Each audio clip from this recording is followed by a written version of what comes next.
Let me ask you something. What would your life look like if you followed through on everything you said you would do? What if every morning you didn't hit the snooze button? What if every goal you set you actually finished?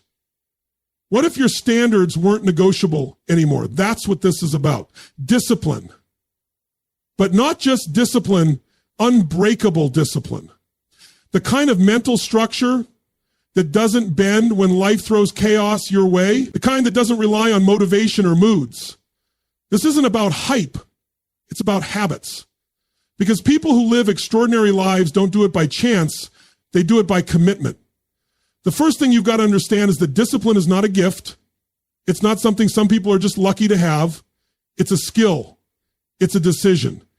Every single day you're deciding who you are by what you tolerate, what you repeat, and what you prioritize. Discipline isn't loud. It's the quiet voice that tells you to get up when your feelings tell you to stay down. And that voice, you've got to train it. But here's the truth. Discipline doesn't survive in a toxic environment. You cannot plant seeds of greatness in poison soil. If you're constantly surrounded by distraction, by people who pull you away from your goals, by apps that hijack your time, then you're fighting an uphill battle. You need to make your environment frictionless for success. Stack the odds in your favor. Put your workout clothes next to your bed. Keep your goals visible. Eliminate energy leaks. Because you don't rise to the level of your goals. You fall to the level of your systems. Your systems are a reflection of your standards. And let's be honest, your standards shape everything.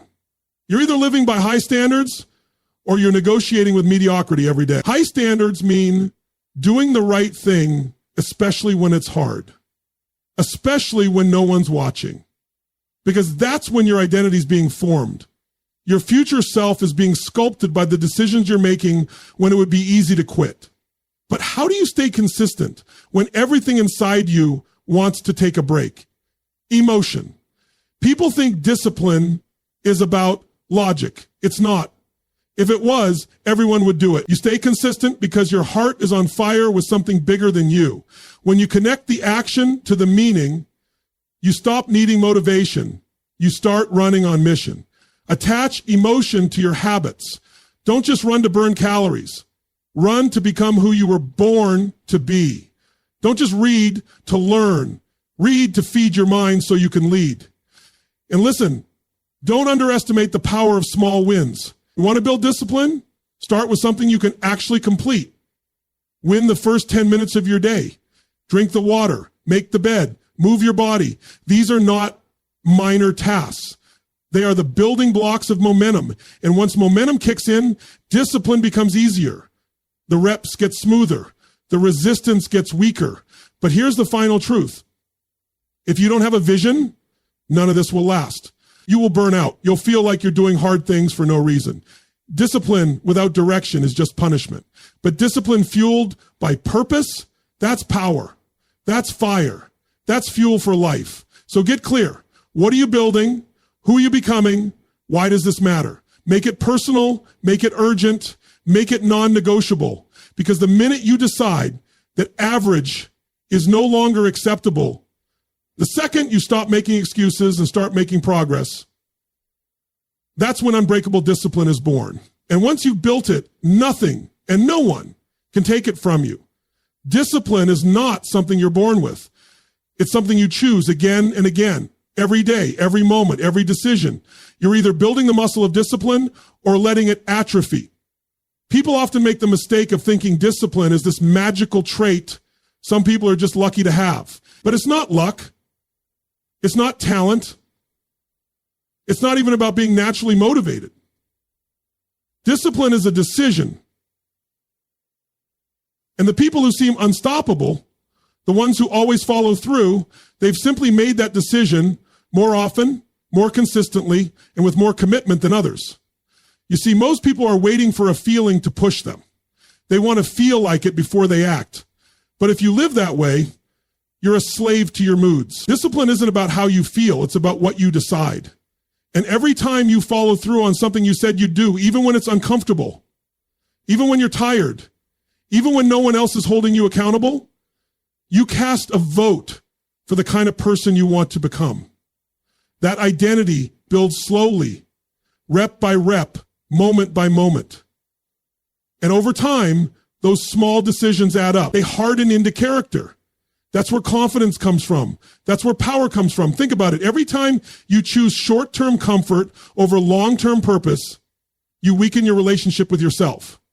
But when you follow through, when you say, I'm going to do this, and you do it, you start to trust yourself on a deeper level. That self-trust becomes your foundation. You no longer need permission, applause, or reminders. You move because you decided. And that's how true freedom is built, through the discipline of follow through. No one drifts into greatness. No one stumbles into a meaningful life. It's built brick by brick through the thousands of small decisions you make when no one's watching. Discipline is the architecture of that life. Without it, your dreams stay stuck in your head. With it, they become real, tangible, alive. So stop waiting for the perfect mood. Stop waiting to feel ready. You become disciplined by doing disciplined things. Not once, not when it's convenient, but consistently. It won't be perfect. You'll mess up. But that's not the point.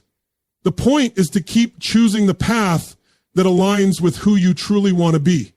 Because every time you do that, you're not just checking off a task, you're shaping your identity.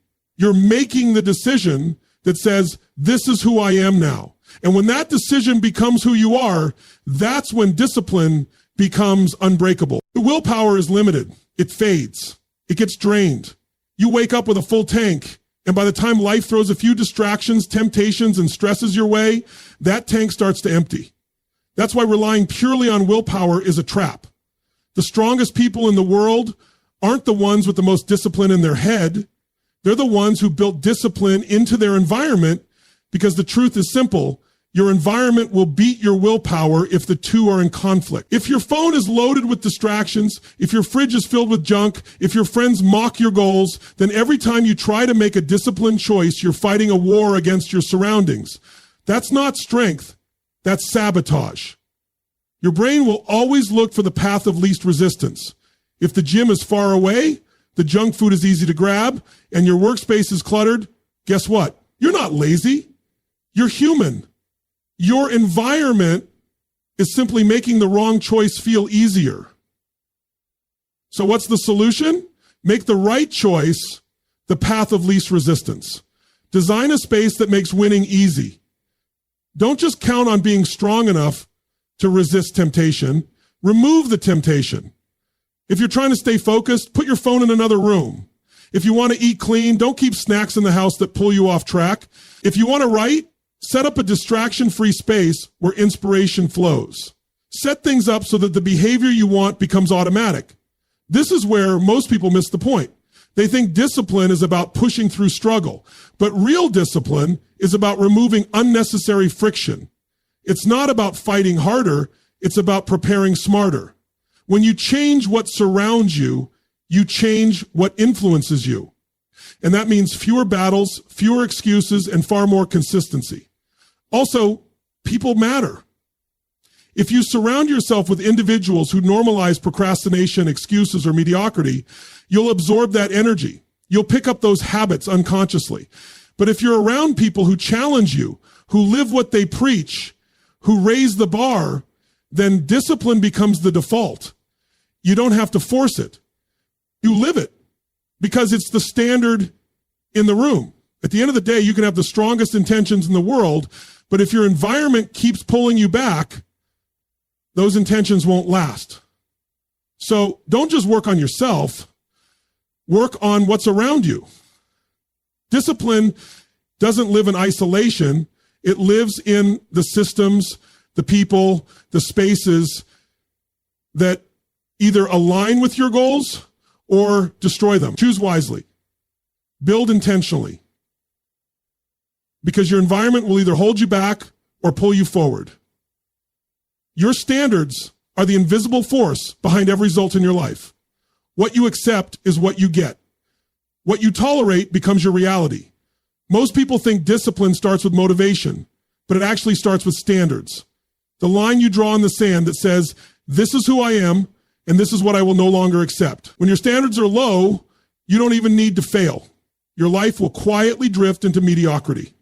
But when your standards are high and non-negotiable, everything changes.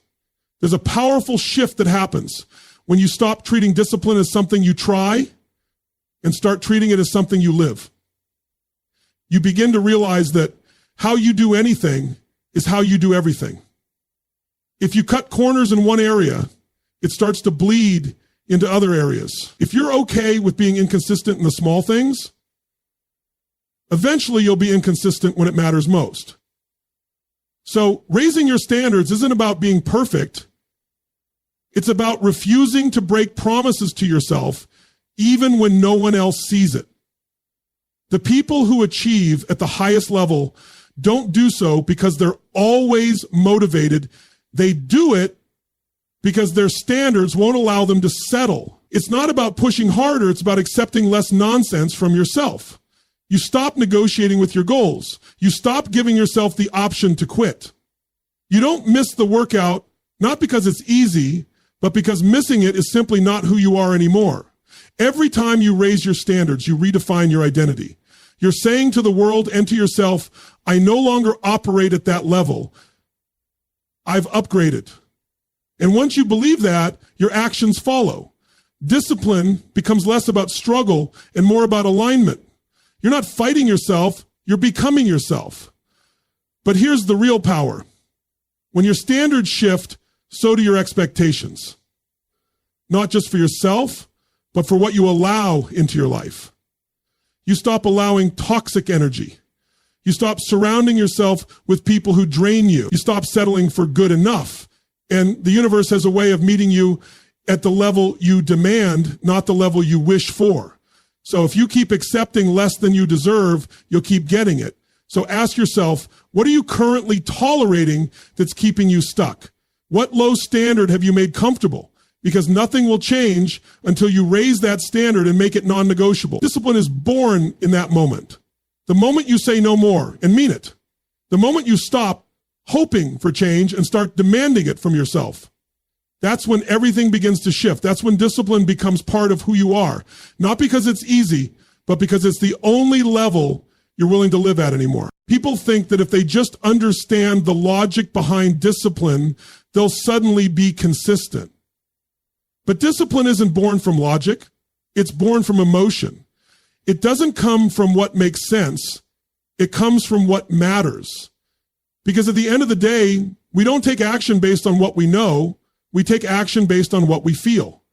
You can know exactly what to do. You can have the perfect plan, the smartest strategy, the cleanest blueprint. But if your heart's not in it, you won't follow through. That's why the most disciplined people aren't necessarily the smartest.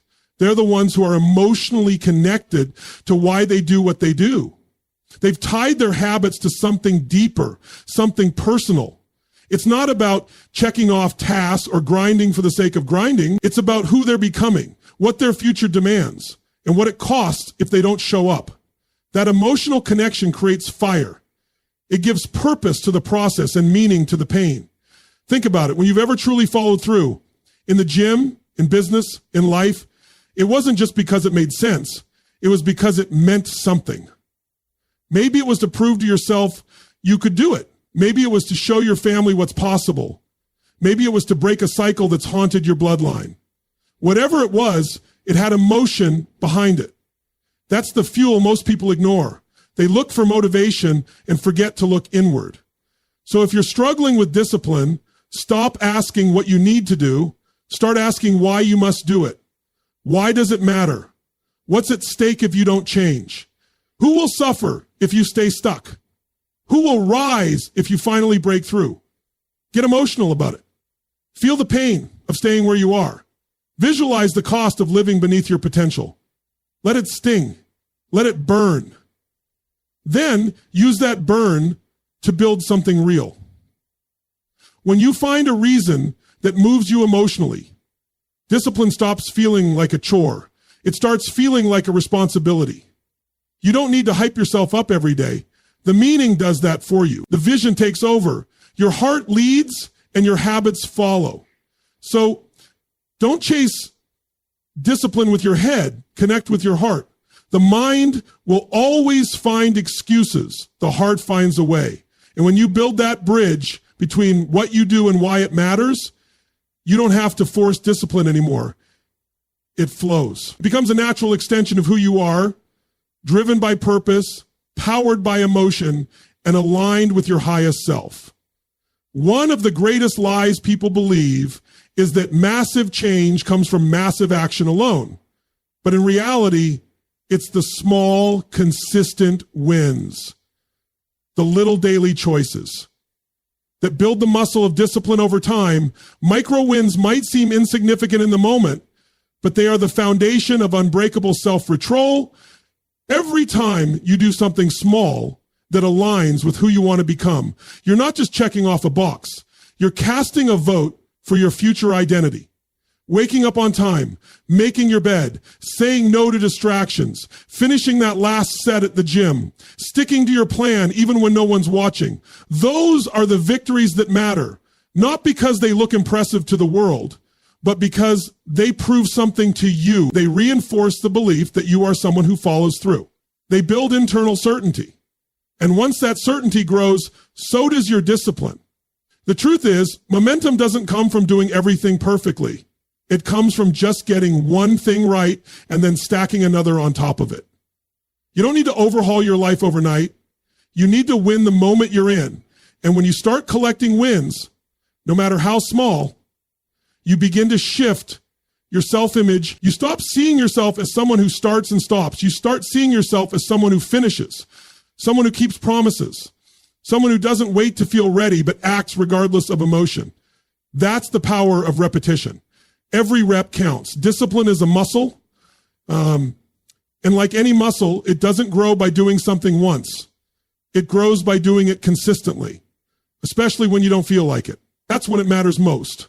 Anyone can act when they're inspired, but it's in those quiet moments, when you're tired, when no one's clapping for you, when it would be easy to skip, that you earn your next level. Most people never reach their potential because they underestimate the value of small things done consistently. They think if it's not dramatic, it doesn't matter. But that's wrong. It's the compound effect that transforms your life. You can't see it immediately, but day after day, those small wins begin to stack. They build habits. They build self-belief. And eventually, they build a life that most people only dream of. So focus on the next win, not the next month, not the next year, just the next right decision. And then do it again, stack it, repeat it. Because the secret to lasting discipline isn't found in big moments. It's found in mastering the little ones again and again until your consistency becomes your identity. Discipline without direction eventually collapses. It turns into exhaustion, frustration, and burnout. You can force yourself to wake up early, train hard, work long hours. But if there's no compelling reason behind it all, the fire dies out. You begin to ask yourself, what's the point? And that question is dangerous if you don't have a powerful answer. Because discipline without vision feels like punishment. But discipline with vision, that feels like purpose. That feels like fuel. Most people think they struggle with discipline, but what they're really lacking is clarity. They're grinding day after day, doing the same routines, forcing habits, and pushing through, but there's no image in their mind of where it's all leading. That absence of vision creates internal conflict. You can only push yourself for so long on sheer will. Eventually, you need meaning. You need something bigger to pull you forward, something that excites you, scares you, and stretches you all at once.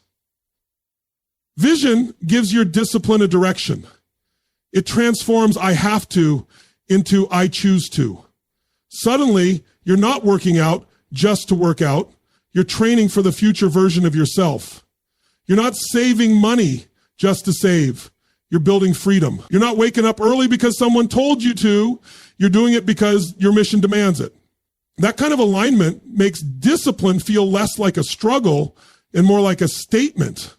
I'm becoming who I was meant to be. But vision can't be vague. It has to be specific, emotional, and deeply personal. If it doesn't stir something inside you, it won't sustain you. You need to see it, feel it, believe in it, before it ever exists. That emotional connection to your vision is what helps you stay grounded when life gets chaotic. When distractions hit, when results are slow, when you feel like giving in, vision reminds you why you can't. And here's the truth most ignore. Without vision, even the strongest discipline eventually runs dry. You start going through the motions. Your habits become hollow. You show up, but there's no power behind it. And that's where people begin to break. Not because they're weak, but because they're disconnected. They're missing that inner why that makes the effort matter. So take the time to define it. What are you building? Who are you becoming? Why does this matter right now? Let that vision sink into your heart. Let it become your compass. Because once you know where you're going and why it matters, discipline becomes less about force and more about flow. You don't have to convince yourself to keep going. Your vision will carry you.